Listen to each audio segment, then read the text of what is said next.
la compréhension de la société thaïlandaise peut être a priori difficile. Pourtant, de nombreuses clés sont disponibles dans différentes sources d'informations. Creusons le sujet, car la compréhension d'une d'entre elles est primordiale. Depuis des décennies, les chercheurs thaïlandais publient des articles académiques couvrant la sociologie et la psychologie.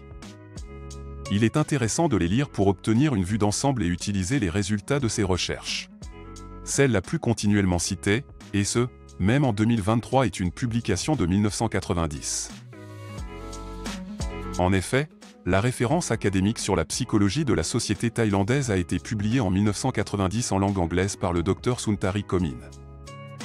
Elle a réussi à identifier et proposer, et surtout à faire accepter par ses pairs et collègues, l'existence de 9 valeurs et attitudes fondamentales. Il est très surprenant de voir l'ego être considéré comme la première valeur sociale en Thaïlande alors que la doctrine catholique place l'ego comme une manifestation de l'orgueil dans un de ses 7 péchés capitaux. La liste des valeurs et des modèles de comportement de la société thaïlandaise est intéressante. Pour ceux qui connaissent déjà le royaume, il est possible de déceler qu'elle reflète avec justesse ce que rencontrent au quotidien les expatriés. Ce sont les valeurs communes et les comportements communs, et bien entendu, le classement peut fluctuer entre individus. Sur la base de cette liste de valeurs et de comportements, il est possible d'analyser et de proposer des clés pour les expatriés car toutes les valeurs et tous les comportements sont liés.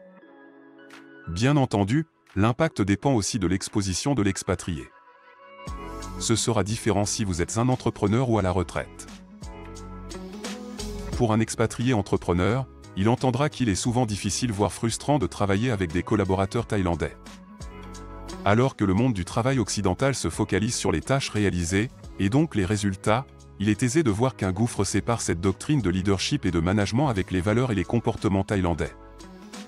Comme vous pouvez le voir, les points 3, 4, 5, 8 sont placés bien avant le point 9, la réalisation des tâches. Il est facile d'imaginer qu'un expatrié entrepreneur soit totalement perdu s'il se focalise uniquement sur les points 4, 6, 7 et 9 sachant que ce qui les unit est le point 1, l'ego, qui est d'une influence capitale pour la tête statutaire.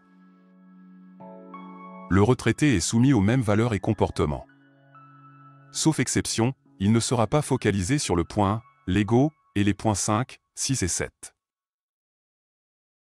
Il sera néanmoins très attentif aux points 2, 3, 4 et 8. Les nuances viendront des points 5, l'omniprésence religieuse bouddhiste et du point 9, la réalisation des tâches.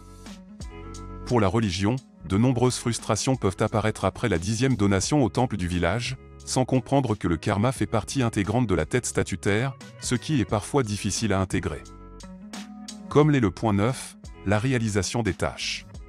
Un expatrié retraité peut être impatient car les choses ne se réalisent pas aussi vite qu'il le souhaite.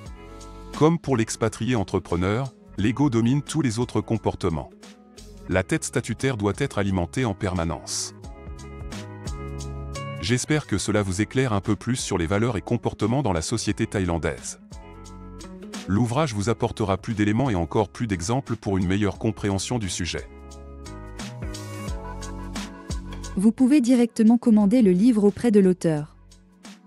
Ou l'acheter en librairie si vous êtes à Bangkok. Si vous habitez à l'étranger, il est recommandé de le commander directement sur Amazon.